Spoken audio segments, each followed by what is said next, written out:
Et voilà, nous continuons de parler du bonheur avec le pasteur Bill Shaw. Dimanche déjà, nous parlions de la bénédiction selon Dieu et pauvre en esprit. Le bonheur biblique, Maman Émilie, de quoi s'agit-il? Parce que j'ai entendu dans le dire du pasteur Bill, il disait Dieu n'aime pas la pauvreté. Quelqu'un peut prendre ça et partir en courant directement. Donc, ça c'est la mienne, cette parole. C'est ma parole du jour. Dieu n'aime pas la pauvreté. Et directement en train d'aller maintenant vers la richesse parce que Dieu n'aime pas la pauvreté. Quelqu'un peut comprendre. Dieu n'aime pas la pauvreté, mais est-ce que tous les moyens sont bons pour s'enrichir? Ça aussi, c'est une question.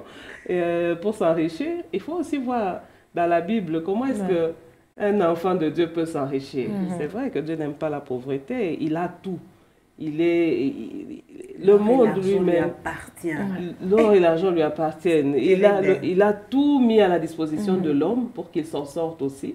Et il a mis toutes les facultés dans l'homme pour qu'il soit riche, pour qu'il soit milliardaire, pour qu'il soit millionnaire, pour qu'il soit riche, d'une manière générale. Alors, est-ce que c'est seulement ça qu'il faut prendre? Ou alors, il faut aussi s'enrichir de la façon dont Dieu veut bien que nous puissions nous enrichir. C'est ça le problème. Premièrement, on est enfant de Dieu. Voilà, on est enfant de Dieu, mais il y a des préalables pour que nous puissions nous retrouver aujourd'hui avec quelque chose dans la main. Tu es un homme intelligent, tu es une femme intelligente, tu as étudié, tu travailles. Tu peux t'enrichir. Mais comment s'enrichir? Un enfant de Dieu, pour devenir riche ou pour avoir des moyens, il y a des préalables. Tu donnes ton offrande, tu donnes ta dîme, tu travailles dur. Là, ça devient on ne devient pas riche en croisant les bras. Il faut travailler dur et travailler honnêtement. Parce que c'est Dieu qui bénit, c'est Dieu qui met sa main. Hein? Mais il y a des gens qui s'enrichissent frauduleusement, qui tuent pour avoir de l'argent. Et vous allez dire que Dieu veut que nous soyons riches et de s'arrêter à ça. Dieu déteste la pauvreté. Il faut s'enrichir de la manière dont la Bible le veut, de la manière dont Dieu le veut. Et pourvu que Dieu veut que tu sois aussi riche. Parce que tout est dans la volonté de Dieu. Oui, tout est dans la volonté de Dieu. On le disait, je crois, hier ou avant-hier. Est-ce que Dieu te voit riche? Parce qu'il y a des gens que la richesse va perdre, va éloigner même de Dieu. Il faut comprendre le programme de Dieu. Pasteur Bill l'a dit, le programme de ce monde est très loin du programme de Dieu. Très loin. Dieu te voit comment, mais sinon, le Seigneur veut le bonheur de tout le monde. Oui, exactement. Déjà, comme le le Seigneur veut le bonheur de tout le monde. Moi, je suis déjà pauvre en esprit, donc je suis qualifiée. Pas du tout. Déjà, en entendant Maman Émilie, ça me ramène à l'histoire des talents. Dieu, quand il nous envoie sur terre, il nous envoie avec des talents. Chacun de nous a un talent qu'il doit exprimer ici sur terre. Déjà, j'ai une amie à moi qui sait très bien tresser et elle se plaignait toujours. Mais j'ai besoin d'argent, mais je ne sais pas comment faire. Mais je lui dis, maman, tu sais très bien tresser, tu sais très bien maquiller. Ouvre un salon. Si tu n'as pas l'argent pour ouvrir un salon, fais affiche, mets sur ton statut, pose que tu sais faire toutes ces choses. Et au moment où elle a commencé ça, des gens sont venus, elle s'est rendue compte, tout ce temps-ci, je savais, je n'allais pas me plaindre que je manquais d'argent. Et je n'allais pas en tout cas quémander, parce que Dieu a mis en nous tous les potentiels possibles. Si vous savez déjà, moi, personnellement, je suis amoureuse de l'agriculture. J'ai un terrain derrière la maison. En période de pluie, il y a la tembélé, Iboabois, Sombe, je peux revendre. Déjà, je ne manquerai pas de nourriture. Si j'ai les légumes, si je vendais mes biboabois aux dames qui vendent, je paierai mon Thompson, je paierai mon poulet, je mangerai mon foufou. Pourquoi toujours se dire que Dieu ne nous bénit pas, oh nous sommes pauvres? Pourquoi? Parce que vous ne savez pas faire fonctionner ce que Dieu a mis entre vos mains. Travaillez dur et regardez quel potentiel Dieu a mis en moi. Si c'est planter, faire l'agriculture, faites l'agriculture parce qu'il y a des gens qui ont la grâce, en tout cas Maman Émilie, même pour l'élevage, quand ils élèvent des poules, en tout cas c'est une bénédiction, c'est une grâce. Il y a des Joseph, ça marche, tu touches, ça marche. Il faudrait en tout cas regarder en vous-même, qu'est-ce que je fais le mieux? qu'est-ce que je sais faire. Et si vous savez très bien faire ce que vous savez faire, Dieu vous bénira dans ce sens-là, parce qu'il bénira les fruits de vos mains. Maman Émilie, nous sommes toujours dans la bénédiction. Je veux revenir sur vos mots, puisqu'il y a des gens qui ne sont pas appelés à être riches. Et je vais prendre encore quelques mots de la sœur Déborah qui parlait de talent. Quelqu'un nous regarde ce matin. Dieu a donné à l'un 5, l'autre 2, l'autre 1 talent. Quelqu'un va dire, pour son gars, des talents. Je reste avec mes 2 parce que déjà c'était destiné, c'était prédestiné à être comme ça. Vous ne voyez pas que ça vient aussi, comment je vais dire,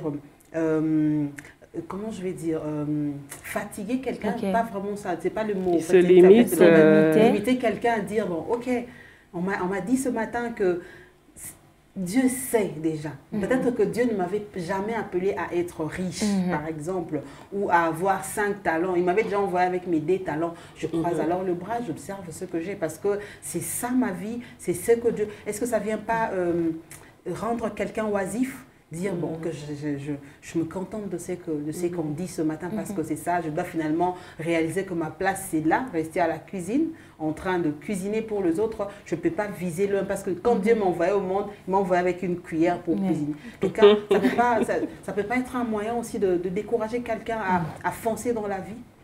Ah non, on ne devrait pas avoir cette compréhension-là des choses, parce que même le maître qui avait laissé les talents, même à celui qui avait reçu un seul talent, on avait demandé de compte. Ces talents-là, en fait, c'est la capacité que toi tu as. Toi, tu as la capacité de faire telle chose, mais tous, nous sommes appelés à multiplier. Même si tu as un, parce qu'on a donné à chacun. Personne ne dira que moi, je n'ai pas reçu. C'est ça. Parce que le Seigneur n'est pas injuste. On a donné à chacun. C'est ta capacité maintenant de multiplier ce que tu as reçu. Quand tu ne reçois pas, c'est toi le paresseux. Ce n'est pas que non. Parce que j'ai eu 2, je ne vais pas multiplier. Celui qui a eu 2 peut multiplier plus que celui qui a eu 5. Hein? Oui, c'est ta capacité à toi de multiplier ce que tu as reçu de Dieu que nous sommes en train de viser. On ne dit pas que non, bon, moi j'ai reçu un seul, donc je n'atteindrai jamais un niveau plus élevé. Parce que moi j'ai reçu un seul. Tu as reçu quelque chose. Il y a des gens qui sont devenus grands avec le peu qu'ils avaient reçu. Ils sont devenus même plus grands que ceux qui avaient reçu plus. Alors, le Seigneur n'est pas injuste. Il n'a pas dit qu'il y en a qui sont destinés à être riches et pas d'autres. Le Seigneur nous a donné tous des choses à faire. Et brille là où tu es. Oui. Pardon? Oui, brille là où tu es. Oui, brille là où tu es. Nous avons tous reçu quelque chose. C'est à nous de développer ce que nous avons reçu. L'homme doit se connaître d'abord lui-même.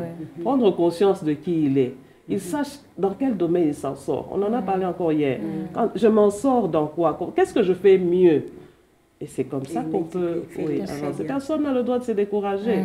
Et de toute façon, c'est compliqué. Hein? Il y a le talent qu'on a négligé comme ça à Kinshasa. Par exemple, des coiffeurs, pas dames, hommes qui coiffaient. On dit, mais le président de la République s'est fait coiffer. Il a certainement un coiffeur aussi. À Kinshasa, c'était difficile d'épouser un photographe. Moi, j'ai connu un photographe qui est devenu aujourd'hui le photographe du chef de l'État. Je me suis dit, peut-être qu'à l'époque, on avait honte de le présenter comme photographe. Aujourd'hui, ou les enseignants, les Mwali Moula des primaires et secondaires. C'est compliqué. Mwali Moula, ce sont des gens importants. Ça dépend de comment ils utilisent aussi leur talent. Oui, il y a moyen de se faire l'argent. Quel que soit ce qu'on a. Dieu a donné à tout le monde un talent et Dieu veut que nous brillions là où nous sommes. Et Dieu veut que nous soyons riches selon lui. Que nous soyons riches selon lui et définir notre richesse par rapport à ce que Dieu attend et veut de nous. C'était le pain qui